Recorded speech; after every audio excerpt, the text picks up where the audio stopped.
into about any number of tickets you want if you play Gallagher and Miss Pac-Man, because my code sucks.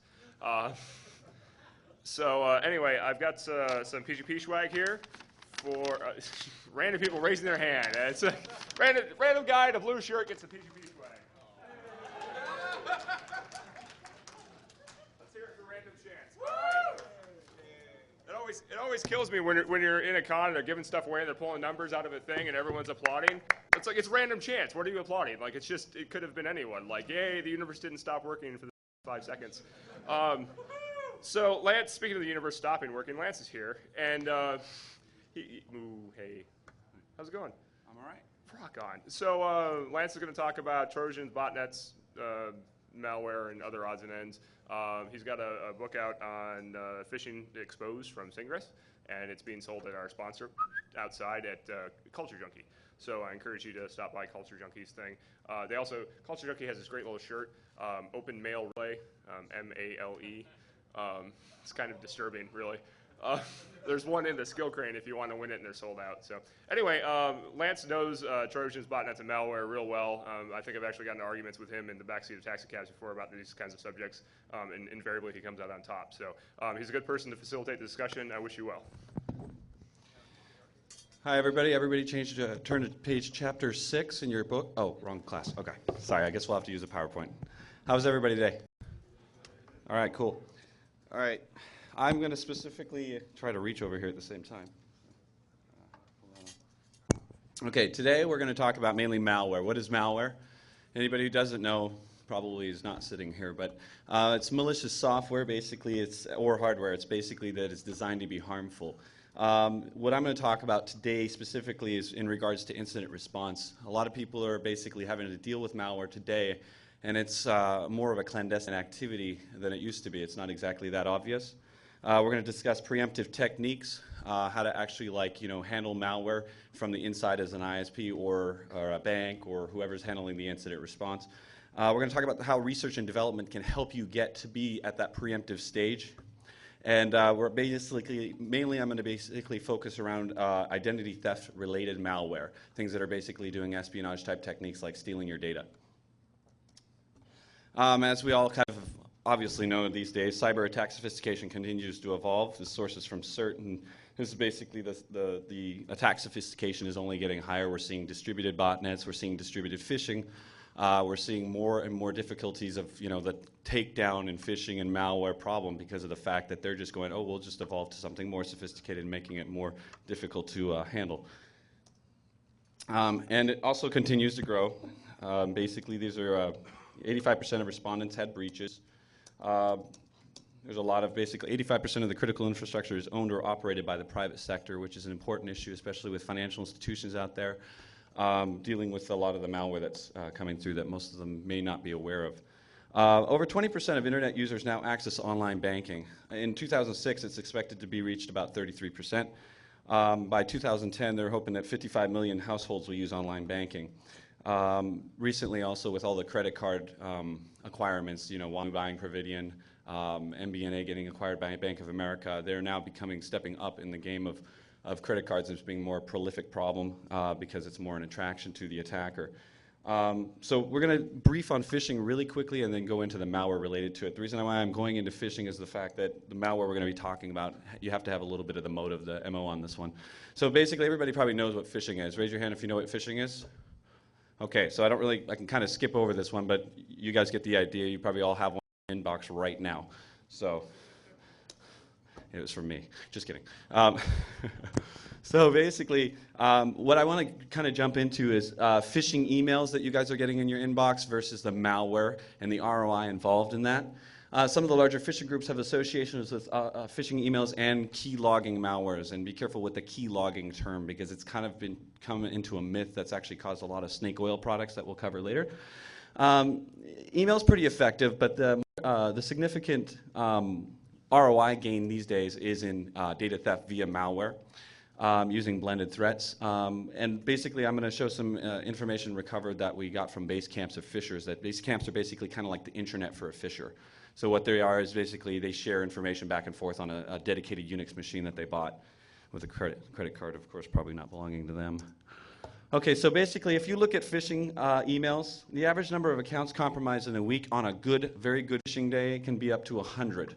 It's starting to drop a little bit more as people are more educated and getting it. People are, it's going down to more 10 to 20, 30, depending. Plus, you have to deal with takedown time. If someone can take down a site within 24 hours, you basically nail out 50% loss. With phishing malware, we're seeing up to 500,000 accounts in a week. Some of the malware I'm seeing has blind drops. Their data is about 15 to 20 megs a day of incoming traffic to their blind drops. So they're stealing about 20 megs a day, and that's at low distribution. Type of information compromised with phishing emails is mainly what they basically request specifically: name, address, phone, social security number, credit cards, all that fun stuff. With malware, it's more of a generic thing, and they get kind of, they'll get credit cards, they'll get, logins. Usually you'll see those mostly, and sometimes you'll catch some social security numbers. A lot of times they'll have to use scripts to put it all together to kind of, but what's happening now is you're seeing a lot of malware with a user ID for the victim, including their IP address and everything like that. So their machine, even if they travel, they can keep track of that victim. The volume of data generated via phishing is usually below 500 bytes of data. 1 week you'll see about maybe 50 kilobytes, and this is on a good, really professional job that's basically got a good mailing list. A single keylogging Trojan can generate hundreds of megabytes of data in a week. My repository of blind drops from malware today is probably in the 55 gig range right now. So, how often is this method viable? Phishing emails, it's a cheap concept, so you can reuse a lot of the scam kits. Most malware is usually effective between 1 week and 2 weeks, depending on the distribution. I have actually seen malware that's been effective for 6 months and wasn't detected, but it was a really professionally done, and it was still, people are becoming more aware of malware today now. So people are, starting to do incident response against malware. Let's see, total development cost to the phishers. A single phishing server doesn't take that long, so it's basically about a week to develop. Then you can basically apply it to hundreds of blind drop servers, and you can reuse it. Single malware system can basically take about months to develop. This is changing, though. We're seeing a lot of Trojan creation kits, systems that they sell that basically allow the phisher to actually compile their own versions with their own settings. In November of 2003, the concept of a single megavirus changed. Agobot, also known as Agobot, and other variants, followed by Sasser and Berbew, took a different approach. Basically, instead of like the so bigs of the world where you get like your emails are just pounded with a virus, you're seeing smaller distributions, more of a clandestine approach. Maybe 1,000 people on the list get this, and it just kind of goes from there and slowly grows. And there's multiple variants, hundreds. Like for instance, MyDoom and SDBot, or RBot, I think it is. RBot is basically both open source code to the underground, and I believe there was a new MyTob, which was MyDoom and RBot, and they basically combined the code, one for mutation, like basically propagation, and the other one for the backdoor itself. So you're going to find a lot of this more available to the underground. You're going to get so many different strains, and every time you compile it, it's a different strain, which makes it difficult for AV vendors to keep up with these variations. Goal of that, and you don't announce the RBots as well either. The goal of the variant was not to become a megaworm, but again, to affect a small group of systems, which is definitely enough ROI for them. I probably basically said this, but limited distribution, limited detection is the key for them on this, and they can deploy it rapidly, especially with the Trojan creation kits that they're making these days and the open source underground community. We're seeing a significant increase in malware used by phishers, i.e. exploitation via ActiveX blended threats, i.e. ADB bugs, CHM. We're finding obviously the WMF, which we'll cover in detail. The new Outlook bug that's probably come. I expect to see a phishing email in probably less than a week to see that get exploited. So basically right now we're basically going to talk a little bit more about the malware specifically and the keylogging myths that we have to deal with. Okay. So basically, a few phishing groups have been associated with specific malware. Malware is used for a variety of purposes, as you may know. Compromising hosts for operating the phishing server. We've seen that a few times, but we see more of the Linux machines with botnets doing the compromises. So it's not specifically a Windows machine doing the phishing server. It's like we'll see like an Amazon Fish or something like that, or a Citibank, and they'll have one domain name with 18 different IP addresses associated with it. So if you keep shouting a takedown message to all these ISPs, it's going to take forever, rather than going single point of failure to the domain registrar, which they're not the best responsive people, but So we're seeing them start to distribute and use botnets as the attack vector for getting into the cPanel, your STP server that may be old, any PHP forum type stuff like forum BB, PHPB, all those type of things. It basically automatically sets the attack and then sets up the phishing server. We've seen recently I got a botnet that was basically doing relaying the bulk mailing, and it wasn't doing it on port 25, but the ISP called and said, hey, I'm seeing a lot of traffic, but I don't know what's going on, but I see the message as spam. It was for a money laundering scam. And so part of the phishing is about money laundering. So what they move into is basically, thisjob.com or getagoodjob.com, something like that, and they offer, you to be at home as a financial transaction agent, move money around for them. You're technically not aware that it's illegal. So they'll have botnets that are on these high ports and have all these machines that are basically open and used to send the mail. Thus the received headers are not from the ISP, so it's harder to shut those down. Also directly attacking clients with keylogging malware. This is obviously the big problem here with phishing, is that they're able to steal data, and half the banks don't know how much data has been stolen to date. So, and as I said earlier, a single piece of malware can do all of these things, as we all know. In early 2004, malware associated with phishing groups rarely appeared to be created specifically for phishing. It was more focused on botnet attributes. SDBot, Agobot, things like that were for the underground in general, and then we'd see more like, people making libraries almost, like basically, here's a framework for a bot, what do you want it to do?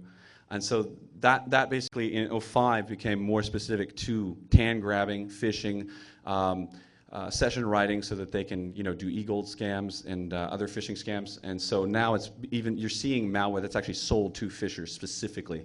So in 04, phishers took advantage of available malware to cater it to their needs. Now it's more that the authors are catering it to their needs because of the demand. I'm going to kind of skip through some of this because it's pretty much, we all know that it's remote controlled, email relaying, and we already covered all that stuff. So. In Q3 of 2004, a few large phishing groups had evolved to support their own specific malware, specifically what I was talking about. Berbew would be a good example of this. W32 Spybot included specific code to actually harvest bank information. Berbew was literally just throwing gigs at blind drops, just from everywhere, basically, serving up all the information. And when you looked at the base camp, there were actually scripts that they had, Unix scripts, to grep out certain banks that they were looking for. Since it was like raw data that's just coming through from the posts and the gets. Few phishing groups also appeared associated with keylogging software specifically, not just the mail relays, not just the remote control backdoors, but actual keylogging. This is where, in detail, it's actually where your data is submitted, but it's posted to the web server. So when you hit submit to a login, they actually hook into your IE and send it that way. I'll have an example here in a sec. Instead of the application, because a lot of people, here's my problem with it right now, is people are calling it keylogging software, and they advertise software basically saying, oh, we can stop keylogging. And they're actually talking about keyboard buffer logging. That is not scalable. It doesn't make sense to do in malware as much. The simple way, because everybody wants to basically take the path of least resistance when writing malware, because it's already kind of some of a difficult art.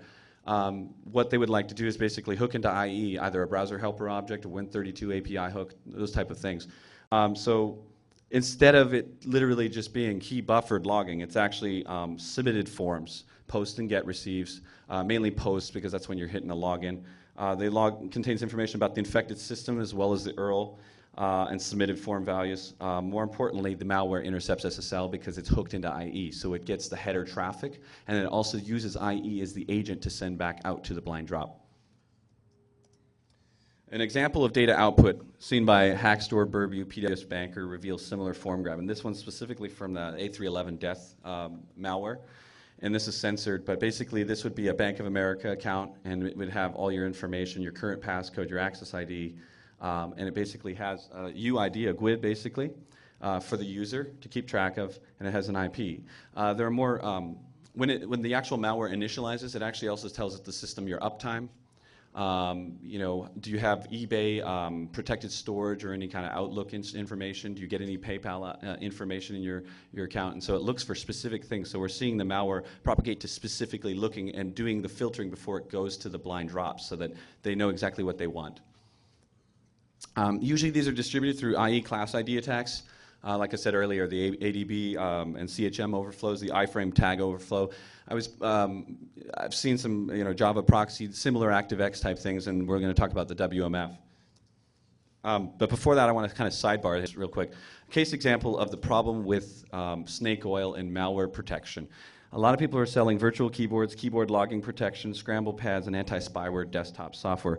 99% of information theft malware doesn't log keystrokes. It's unscalable. What that means is, for instance, let's look at Citibank for a sec. Sorry, Citibank. But basically, they have a virtual keyboard on their system, and it's advertised and says, why use this? And it basically says it stops key logging spyware to taking your data. I tried to make this as big as possible, but basically I've circled, really haphazardly, but I circled the username and the password in the post.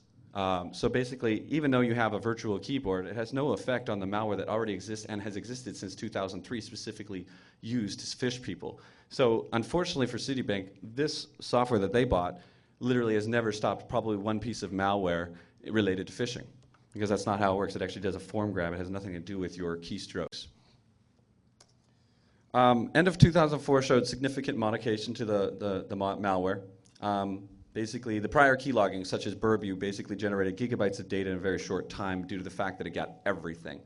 There is software that still generates a lot of information, but more specific. There's a program called Nuclear Grabber, and it will basically take all your passwords. But like, if you're Bank of America and you run SiteKey, which is the passmark system for their in-band two-factor authentication, it basically breaks that because it actually covers the entire website information as well and gets the site key's image name.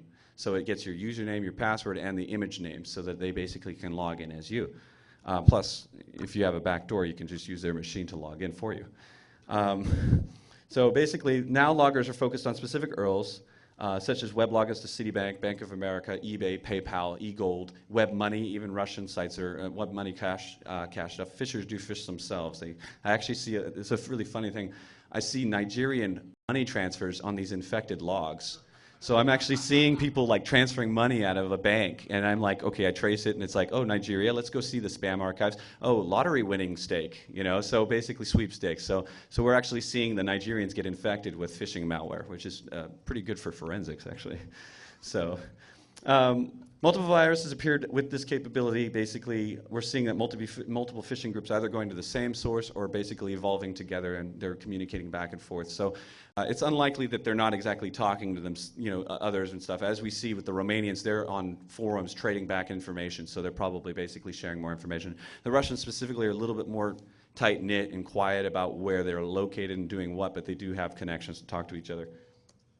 I'm going to give an example. Phishing group number 2, what I call the Delaware phishing group. You can go to Security Focus and type in Google. Well, just go to Google and type in banking scam revealed, and there's a public paper on tracking that group. Basically, they have an attack pattern that's identified. And a lot of the times, and the reason why I'm going into the attack pattern is because when you're dealing with incident response, the whole point of this talk was basically when you're dealing with incident response, a lot of people get overwhelmed with incident response because they deal with a per response basis. It's the same with antivirus vendors, per virus basis. Okay, we need to change that, and the secret to changing it is a lot of research, looking for serial patterns, looking at us, grouping them up, making taxonomies. That's a very, very key effort, basically, to have some. It's kind of once you get that done, it makes things so much easier because you can just go into your database and relate it to certain groups, certain traffic, certain type of attacks. So, for instance, we'll take phishing group number 2, a very popular group. They basically use the cPanel. Anybody know what cPanel is here? Okay, it's kind of a web ISP in a box. Basically, it's nice and easy, lets the user manage it and ready to go. There are a lot of vulnerabilities in cPanel. It's kind of, kind of an interesting piece of software. But basically, they're taking cPanel and they're exploiting it. Doing system compromise. They're doing a payload launch, so they're setting up their HTML file, which will basically do an ADB or CHM or WMF, and basically attack the site, the user. They basically hijack the network or a box for spamming. They specifically use dark IP space forged receive headers. Originally, I was thinking that was a BGP route injection, but I'm finding more forensics that show that they're breaking into the specific mail server that they're going to send from and just add a forged header. So either way, they wouldn't have been able to do it without being on that network, specifically inside. So what they're doing is they're using it to send spam. This group specifically uses DMS Generation 2, which is a direct mail sender. And then they're using the dark IP space to kind of throw people off and enable their anonymity because it's a pretty good forgery. Object class exploits for IE, Trojan downloader payload, so like basically the ADB, the CHMs and all that, basically downloads and basically forces msits.exe on your computer is based off the MSITS protocol exploits. They use GPL code to actually do most of their attacks. Which that's the big violation right there, is they violated the GPL, didn't give credit. And that's my problem. I'm going after them for that alone. So, but basically, if you go to Beren Weaver, I think he actually covered a lot of those exploits up these days, because I think he was probably getting a lot of hassle about that. But previously, when I was doing the research specifically to this, we were finding that URL had a lot of shellcode generation code on there, like a shellcode generator, and it had the actual ADB CHM stuff, since he was one of the people that discovered that. The funny thing about this group is object class attacks are not brand new. ADB and CHM have been out for, I mean, almost, was it 2 years now or something? I think it's about, 2 years. And basically what they're doing is they're not evolving unless it's necessary. So they use an older ADB exploit. Until recently, they have used the WMF. And what happened is January, February of 2005, Haxdoor variants only existed for Windows 98. You couldn't compile it. It wouldn't run on 2000 or XP. And this is a program written in assembly. So suggest targeting end-of-life product. What happens is, who runs Windows 98 in here? Do you? Does your grandmother? Does your mom? Does anybody of your moms here? Raise your hand if your mom runs Windows 98. You love your mom, you buy her a Mac. Yes, of course. I bought my parents a computer. I bought my parents a computer because of a similar problem, but how many of your cousins and older people that you know run Windows 98? Raise your hand. You know a lot of people. Does anybody know here, anybody who runs Windows 98 here? Do you know people here? Okay, so you get the idea. It's an end of life. There's no patching for it, okay? So IE, ADB, if you look at Outlook from Windows 98 and you look in that preview pane, you're screwed, okay? So basically what's happening is the older mom that's still got that 6-year-old Windows 98 machine is going, I'm just having trouble with my computer. Yes, you have a ton of malware on here, you know? So basically what's happening is that's the prime target for a phisher anyways. They have a retirement account, you know, there's money to be had here. They don't know any better. And so that's why I laugh about anti-phishing toolbars. Phishing toolbars do not solve anything. They just charge the customer and charge the IDS vendors. And they're basically, in a way, a ripoff because of the fact that the people buying a toolbar already know what phishing is. Your victim does not. So the evolutionary pattern for this, though, suggests that there's a path of least resistance, evolve only when necessary. Windows 98 is plentiful and best target for them, and why move if they don't have to? They're gaining revenue. Okay, so latest threats. The WMF exploit, discovered by Dan Hubbard, I believe. Joe Stewart, is that correct? I think you would know, too. He was one of the guys. Okay, so basically, one of the snort signatures had Dan Hubbard's name all over it, and basically, it was found in the wild as a 0-day. Phishers were using it from day 0 as well. It was supposed to be patched in November, the MS-05-053. Unfortunately, someone found the patch wasn't that good and went around it. Nuclear grabber used by phishing group number 2, which is a recent WMF exploit specifically. So we found some WMF stuff, and basically they're using, instead of the A311 death backdoor, they're using the same software author, but they're actually using something that grabs all the websites as well and doesn't do a backdoor. It's specifically just for grabbing a lot of data. It's a more expensive program. It's $2,500. So basically, AV vendors still call it Haxdoor or Zaphod. A lot of times when it's compressed, though, they just call it Trojan.small.em, which doesn't help anybody. Sells software on corpsespyware.net. You guys can go buy a copy. Just kidding. For $250 to $2,500. He only does Russian sales so far. He doesn't speak English. He only deals with Russians at the time. Serial pattern for process of Haxdoor. It's basically the Berbew successor. I've got some forensic evidence that suggests that the author, Corpse, actually was involved with members of the people who wrote Berbew, which right now is rumored to be the hang-up team, back in 2004. There was also some information delivered that basically showed a copy of Berbew for 05 that had Corpse signature in it, his author signature. Haxdoor malware written in assembly, Trojan creation kit. I'll show an example. Basically, it's a Trojan creation kit. You have a pconfig.exe file. You basically compile it with what you name on it. You have some selection box that says kill firewall, disable antivirus, certain things like that. It compiles with permutations. So the Trojan creation kit's useful because every time they compile it, it has a permutation engine in it. It's usually packed with FSG. I've seen some versions with multiple packers in it or trickery. Easy for phishers to compile on the fly with customized settings. Okay, here's an example of the actual Fisher's side of the A311 death. So they have a lot of options. I wasn't going to take snapshots of every single thing, but you kind of get the idea that there's connection options. It's basically treated like a remote access tool with botnet features. It opens a SOCKS proxy when initialization. It opens a 7080 port. It opens port 16661 for the backdoor itself to connect, for this tool to connect to it. And this is a demo. He actually just sends out his demos so people can go to him and buy a copy. It's standard software sales. So, so you get the idea that it's getting sophisticated. It's a true business industry right now. It's becoming almost as normal as our industry itself. Okay, so let's take a look at an email. I couldn't fit in all the headers, but you know, phishing group for WMF exploit. So, dear friend, we've got a 123greeting.com. Anybody get those in the last 2 weeks, 3 weeks? If you did, send me a copy as well. I always like to, you know, look at those.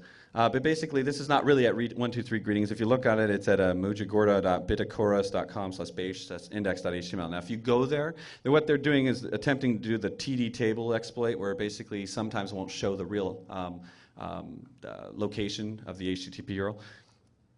If you go there, you'll end up getting the ny.wmf file, and basically it takes you to another site that grabs the msits file. And then infects you with nuclear grabber. Here's what Sophos or any of the I needed someone to, you know, I'm not picking on Sophos, so no offense. But basically, a lot of the analysis and from the AV side of things, this is where I'm kind of, you know, it's a tired Band-Aid, if you know what I'm saying. It's something we need to move into doing a little bit more prevention with. If you take most of the Haxdoor stuff out there, it's going to label it as troj.small.m. So is most of the other phishing stuff, PW at banker, all this, because of the way it's packed, it just says, oh, it does this. And the analysis itself explains certain things, like it drops a DLL, makes a registry call, and does something else. But it doesn't say anything about stealing your data. Like, okay, well, that would be important to me. Would it be important to everybody else in this room? So basically, you can see where this is going. The metric system for AVs is a little bit off because they consider this virus a low threat. Well, it depends on who you're talking to. If you're talking to a bank or a customer, I think that's a pretty high threat for them. Problem exists here. Let's look at this. Labeled low threat based on AV metrics. The reason why? Because of the way they've labeled it is based on in the wild. How many reports did we get? Well, unfortunately, phishers are trying to be as clandestine as possible. Exactly, they're targeting you, and so it is espionage. It's basically you are doing industrial espionage, and that's what they're doing. So it's a target. So in my book, it's high threat because it could get access to your corporate intellectual property. I mean, it doesn't always have to be phishing who writes it, because there's so many open source versions out there. Shoved in the rest of the Trojan.small.em categories. So, you know, you can't really differentiate. No one's looking at the taxonomy of who wrote it. You know, no known resolve other than desktop prevention. Very reactive, as we all know. Evolving malware disables AV, common knowledge. Even some of the malware actually has exploits against clam AV to pass through and get around that stuff. So how do we change this? We need to look at the AV metrics. We have to basically kind of say, hey, we are dealing with phishing. It is a very real threat, and that metrics that you guys have it really needs to change. We need to use common sense, and what I mean by that is that sometimes you can obviously tell the difference between, it doesn't take that long to analyze a malware to find out if it's stealing data versus being a standard, like I'm a nuisance virus. We need to be more proactive and less reactive. Serial pattern analysis with common sense is truly the key on this, and I'll show a demonstration of that. Okay. Say you're in incident response. How many people here work in incident response? Okay. So you guys understand that there's a lot of management by objective in incident response? Raise your hand if you understand that concept. Okay. Do you guys agree? That a lot of the times you can disagree. It's okay. I may be wrong. But basically, a lot of it is basically your job is to basically, sometimes you may feel like a janitor because you're just sweeping up the mess per mess, and you have 400 other cases still ahead of you that you have to worry about. So like I said, it's a per incident basis. Becomes a real headache because you're not really preventing anything, you're just having to respond. But that's your job, and that's what I mean by management by objective. Your objective is just to respond and nothing else, and your advice doesn't mean anything to the InfoSec group. And how many people know that feeling right now? Raise your hand. Okay. So threat modeling is necessary. Unfortunately, in incident response, no one allows us to do it, and the InfoSec community doesn't, or the InfoSec team department usually does not communicate with the incident response about threat modeling. AKA, someone needs to be doing the research behind what's going to evolve, what's happening now, What are the common sense tools that we can use to prevent this? What are the slither in that snake? What are the properties of the malware and about 99% of phishing malware or whatever kind of malware you're dealing with? The problem is you can solve a problem by categorizing it, taxonomizing it, and going, hey, these all have the same serial pattern. Why don't we do this? Rather than going, this is yet another one. How do we prevent this because it's new? Malware author grouping. I've identified multiple malware authors out there. And a lot of that time, it helps me, learn the modus operandi, learn their profile, their threat persona, because I know what kind of moves they're going to make.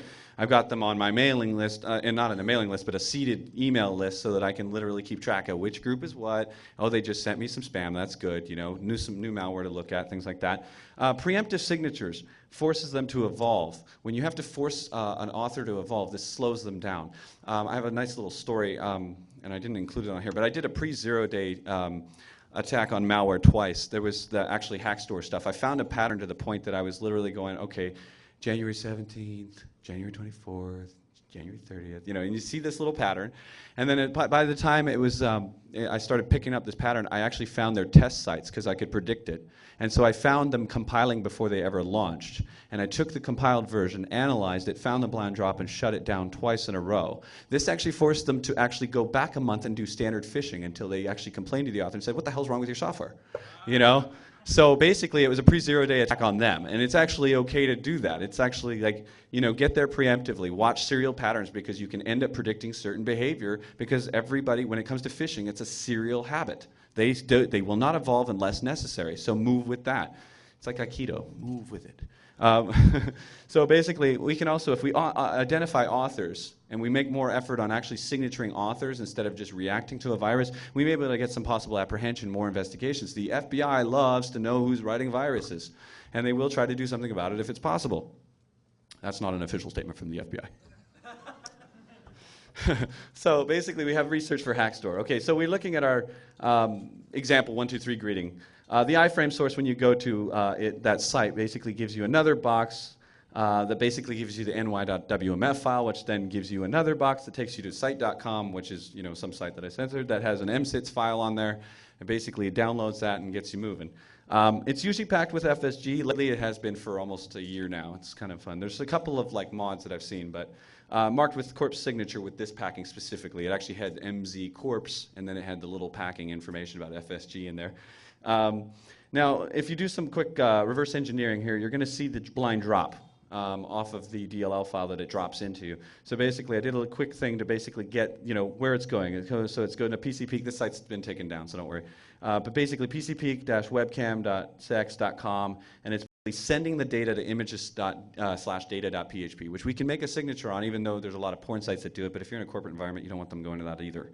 So blind drop we identified, and data recovered in real time, what I call phishing the phishers. Here's the actual blind drop. This is a different one, but basically what's happening is there's logs here. Remember that thing I showed you where there's an example of the Haxdoor data that it steals? So this is similar to that. So you look at that one, that's already at 1. What is it? What's they say? 1.9 megs already. So basically, we're seeing that this is a low distribution. You can but it's using the WMF, which has been patched by many operating systems. So they're going to start getting the lower end, the Windows 98s, people that are not patching. But basically, this is a blind drop, and we can just mirror this every hour because the cool thing about this is weblogs are sending them stuff all the time, and they're not going to check their weblogs because they've already got data going to it all the time. You're just sucking it the other way. Trust me, these guys don't check their weblogs and to use a proxy. But you can start actually getting this data, just getting it every hour, and doing real-time risk mitigation by getting it to the institutions that house the customers for this. Okay, so basically what I call blind drop log monitoring. We data return to the institution, and we perform that. So the preemptive action, what do we know so far? We know packed with FSG. How many non-malicious executables are packed with FSG? Does anybody know? Not very many, and usually it's only assembly writers. What are assembly writers for, Joe? Malware. So basically, what's happening here is we can basically say we're packed with FSG. It talks to image.data.php. Some versions do dat7.php, images bserve.php. Group titles msits, and we've seen an msys.exe. So I wrote some bleeding edge snort rules that's on bleedingsnort.com. Basically, this takes the FSG package signature and basically marks it. Now the cool thing about this signature is that basically we prevent a large amount of new phishing malware because many phishing groups packed with FSG. Okay? Now, I'm not saying it's perfect, but it's an alert. We're not going to die if we get a false positive, but you're going to get a lot less. I actually put it on a major ISP, a friend of mine who runs the ISP. He got alerts in less than 5 minutes, and we found 2 Brazilian pieces of malware. And we found those blind drops, and we're able to do some mitigation. The only thing I have a complaint about Snort is that it needs to have a snap length for back buffering. It really annoys me because I want to be able to look at data before that. Problem response versus incident response. We're looking at an overall problem here. The research that we're doing is looking at the entire problem. What is malware? Phishing specific? How does it work? Can we attack that problem on how they're evolving and using their malware? Because of course we have the path of least resistance, which is to our advantage. Example, form grabbing. Assume everyone is affected, and how do we solve this? Okay, here's a bank site that we set up. It's a joke, kind of first bank of phishing. So basically, I use this bank daily. It's a good bank. You should check it out. No money in it, but still. So basically what I'm doing is I've got live HTTP headers just to kind of show you what's going on. So what I'm doing here is a basic concept of I'm going to log into the bank, quote, and what I've done is I'm using JavaScript and DHTML. Look at the actual post content. You see that long string right there? That's my login. And if I'm infected with that, that's what gets sent to the bad guy, which is a 45-second key. It's basically created with a 45-second key, and it's encrypted as a post and decrypted on the back end. So what's happening is I'm assuming everyone's infected, and I've just stopped form grabbing because of the fact that now they got to actually go and evolve and figure out how to break the key. So now you've probably set them back at least, I don't know, a few months, and if it becomes a true threat, everybody starts doing it, they will evolve. But the whole point is you've now give yourself some breathing room to basically do some more research, learn where they're evolving, and go forward and attack that problem. And that's the big key in this, rather than saying, oh, yet another virus, Okay, so you're not an RCE, which is reverse code engineer, okay? You're in incident response, you don't have a background in reverse engineering. How the hell am I going to look at these viruses, find their blind drops? What am I going to do? Okay? A really good trick for IR, if you're not into, pulling out Ollie Debug or IDA Pro, and you probably don't have time in the first place, IE HTTP headers is a great tool because of the fact that most of these things are using either a browser helper object or an IE hook in the Win30 API. So what that means is it uses the IE as an agent. So if you have that, it's a header bar at the bottom. And once you infect yourself on your sandbox, you'll see the headers fly out saying, here's my blind drop. I'm going to host this, and I've got all these things. So basically, you'll be able to identify the blind drop, what it's attaching itself to, and where it's going. So you locate the blind drop, and then you monitor and mitigate as an IR guy. So now you can actually, mitigate this problem. You're basically, when you're doing this mitigation, you're making it dead on arrival for them, because if you have the right connections and you have if you've made the responsible connections with the banks that you need to know, all that stuff, you can get those connections. They can mitigate that problem on their end. And basically, by the time these phishers are actually going through the data and using it, it won't be good for them. VMware is your friend. I'm sure you guys are all familiar. How many people are familiar with VMware here? Okay, cool. All right, so it's your friend. It's a great sandbox. Yeah, snapshots. I love that because you can load up all your tools and then just go, I've got all my tools here. I don't have to keep doing that every time. So it's great. And you can just kill it and revert. Tools like sysinternals, they have a process explorer, TCP view, things like that. If you're not a reverse engineer and you can't do the IDA Pro and don't have time, grab like a process explorer, see what it's loading on the system, learn where it's going. Joe Stewart actually recently, I was introducing yesterday Truman, I believe. It's called Truman? Yeah. So Joe Stewart has an awesome SendNet tool. Is it boot ISO yet, or is it still, or is it just tools right now? It's a boot ISO. Okay, so it has a boot ISO. It has an entire environment for SAN netting, so that you can basically monitor malware and do a bunch of stuff. Talk to Joe if you didn't go to his talk yesterday. It's an awesome piece of software. So as it becomes more prevalent, more tools are available for the common response team. Now, in the years to come, we're going to be like, gosh, malware's our problem, malware's our problem, malware's our problem. So of course, people are going to start building more tools. It's just like phishing, right? The minute phishing came out, the first year it was kind of slow and crap, like we're just overwhelmed, and now people are like, oh, I've got cool tools, I got tools, I'm dealing with the problem. It's still a big problem, but at least there's more available tools for you. So as the demand on malware mitigation comes in, we're going to have more tools. But as I listed some good tools there, common sense is sometimes the best weapon, and a little bit of research. So basically, that's my talk. Shameless plug. Please, chapter 6 pretty much has a lot of this in there. So, and it has very good code examples and tricks of the trade. Side joke though for this is like Haxdoor actually uses a PHP receiver for its data. And it has an actual like login for these Russian guys to go in and sort the data.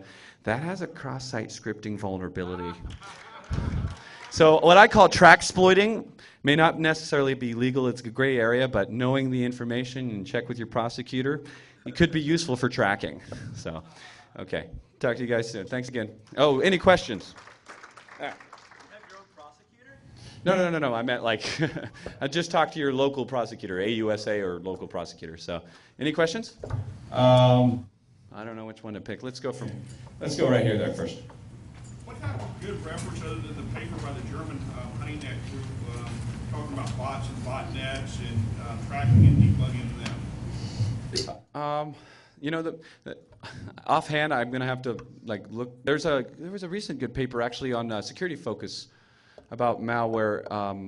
Do you remember what it was called? I don't remember what it was called, but it was just on Security Focus. So look at the last week's Security Focus archives, and there's an entire paper on where malware is moving to, what it's doing these days. That was a very good paper. I just can't remember the author right now. Sorry, author. So, but go on Security Focus from last week, and it should be on also binary analysis and possibly forensic security focus. So any of those archives, look that up. And there's a really good paper on malware that just came out. Trends in malware. It's a D. His name's D something D. Like it starts with 2 D's. Like his first name and last name is something with D. I can't remember his name, but it's a good paper. Did you like it? There's not strong papers out there right now because it's kind of a 1% industry. People who are into it are kind of. It's a trusted industry. It's very it's closed marketed right now, and I'd like to see.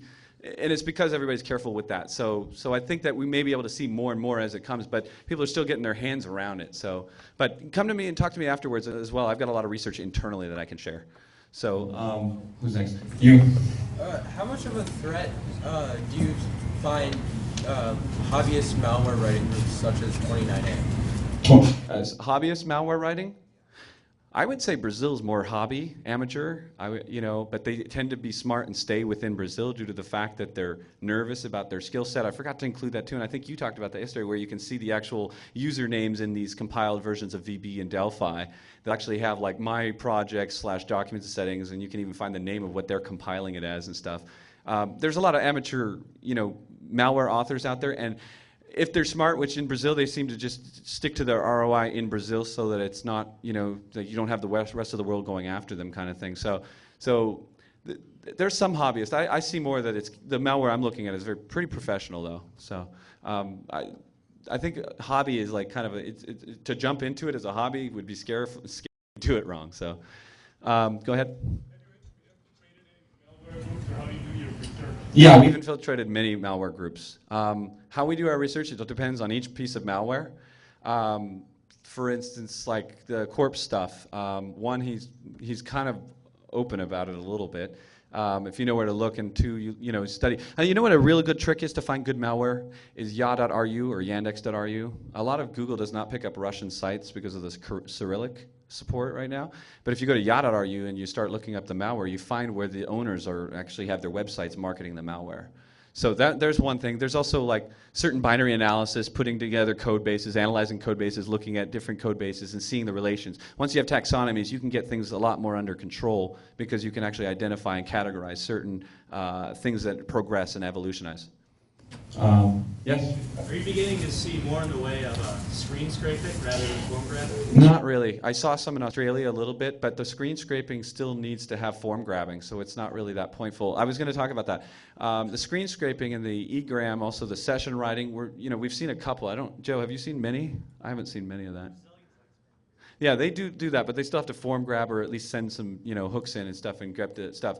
I have not looked as much at Brazil because it's pretty much the same stuff, so you get tired of going over it all the same time. But I've seen some in Australia, and Joe said he's seen some in Brazil, but it's not the most popular approach because you still have to do all the form grabbing, and it's supposed to stop like the scramble pads and help with that stuff. But there's other ways around those scramble pads most of the time, anyways. Anyone else? Okay. What are your thoughts on offensivecomputing.net? I have to go there first. I heard about it yesterday. So, sorry. Sometimes I get so micro in my work that I don't look out to the internet too much. So, Anyone else? Or are we good? Okay, fine. Shameless plug, books out in the hall if you guys want a copy. It's got some good stuff on malware and all the technology, Technofuse. And anybody who's into web app, it's got 2 great chapters, 200 pages just on cross-site attacks.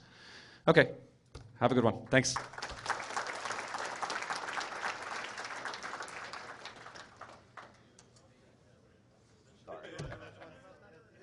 Yeah, we'll talk about that, definitely. So, yeah, give me your card and I'll write it, because I just wanted to say.